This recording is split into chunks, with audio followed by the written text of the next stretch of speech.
In 1913, Sagnac carried out a simple experiment of passing light in opposite directions around a table and recombining them. This produced interference fringes. He then rotated the whole table at 2 revolutions per second and found that the fringes changed.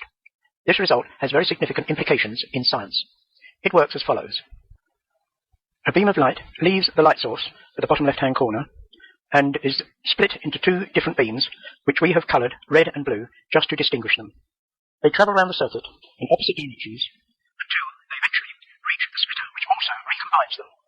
There, they then go on to the photographic plate, where they have interference fringes.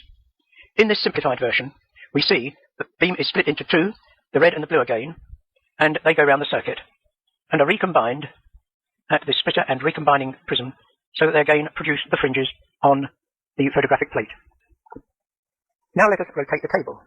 Before we do so, there is the very important subject of the effect of the ether. The Michelson-Morley experiment failed to detect the 30 kilometers per second motion of the Earth through the ether. So as to overcome this problem, Einstein simply abolished the ether in his relativity theory. The very significant result of the Sagnac experiment was that it proved that the ether existed. Let us see how it did this. It is a fundamental feature of relativity that it claims that as there is no ether, light travels away from a source at the same speed relative to the source, whether the source is moving or not. Thus, whether the table is turning or not, the fringe patterns should stay the same. But if the ether exists, once the light has left the source, the speed of the light is controlled by the ether, independent of the speed of the table, mirrors, etc., as we see here. So let us see what happens when we rotate the table. Here, the light is split, and the red and blue lights go in opposite directions. But notice that the left-hand mirror has moved around in such a direction that the distance the red light has to travel is further. Now in relativity, the same time should be taken because the splitter is also moving and the distance between them is the same. But now imagine that the ether exists and the speed of the light is controlled by the stationary ether. Imagine the ether like a thick treacle that limits how fast the light can travel, independent of the motion of the light source, the splitter, or the mirrors. The result is that the red light takes longer to reach the left-hand mirror. Similarly, the right-hand mirror is coming towards the blue light, so it reaches the mirror quicker. After they change ends, the red light again takes longer to reach the recombiner, as the blue light gets the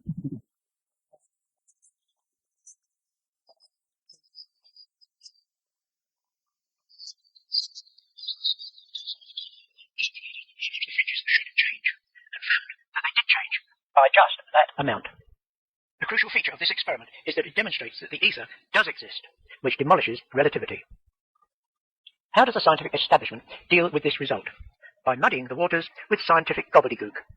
Wikipedia says, in the above discussion, the rotation mentioned is a rotation with respect to an inertial reference frame, since this experiment does not involve a relativistic velocity.